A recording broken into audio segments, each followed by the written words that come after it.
বন্যা এখন ফ্রিকোয়েন্সি বেড়ে গেছে। আগে হয়তো বছরে একটা হতো, এখন 2-3 বার হচ্ছে। ক্লাইমেট চেঞ্জের এটা একটা এফেক্ট আছে।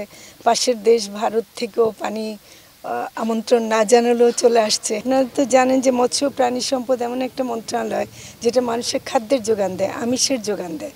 তো এখানে কোনো প্রকার দুর্নীতি সহ্য করা বা কোনো রকম ব্যবস্থা সহ্য করা আমরা এটা করতে দেব না। না, সেটা তো আমরা দেখিনি। এটা খুব দুঃখজনক যে এতদিন হয়নি, কিন্তু তার মানে না যে আমরা বসে থাকব।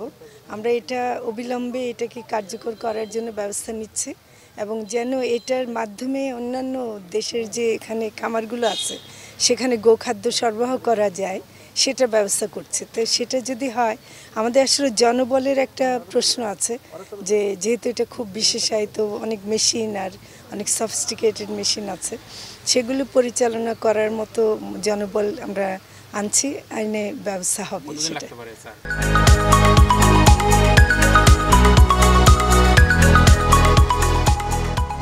সেটা তো আমি এই মুহূর্তে বলবো না, এই জন্যে যে আমরা কাজ শুরু করছি অবিলম্বে, এটা শিগগিরই হয়ে যাবে আশা করি।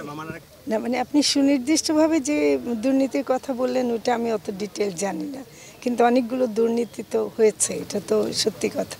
তো আমরা সেগুলো সবই দেখছি, এবং এই সরকারের তো কাজই হলো যে সংস্কার করা, এবং যেগুলো ভুলভাল কাজ হয়েছিল, অনেক শুধু দুর্নীতি এমন না যে টাকা পয়সার, এমন অনেকগুলো কাজ যেমন হয়নি, হ্যাঁ, শুরু করেছে একদিন হয়ে তারপর ফেলে রেখেছে, এই যে সম্পদ নষ্ট করা।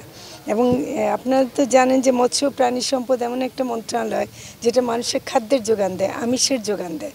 তো এখানে কোনো প্রকার দুর্নীতি সহ্য করা বা কোনো রকম ব্যবস্থা সহ্য করা আমরা এটা করতে দেব না। আমরা এটা নিয়ে আজকে আলোচনা করছিলাম, কারণ বন্যা এখন ফ্রিকোয়েন্সি বেড়ে গেছে। আগে হয়তো বছরে একটা হতো, এখন 2-3 বার হচ্ছে। ক্লাইমেট চেঞ্জের এটা একটা এফেক্ট আছে।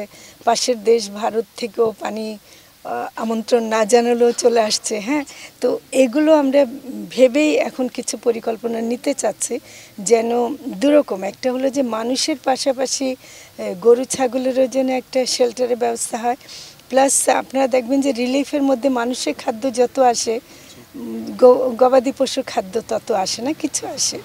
আরও যেটা ওনারা তুলে ধরলেন সেটা হলো মেডিসিন।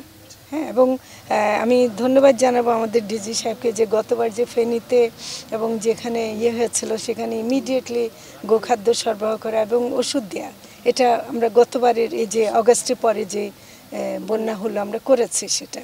তো কাজেই এরকম পরিকল্পনা আমাদের নিতেই হবে, না হলে তো বাঁচবে না মানুষ। ঠিক আছে, থ্যাংক ইউ।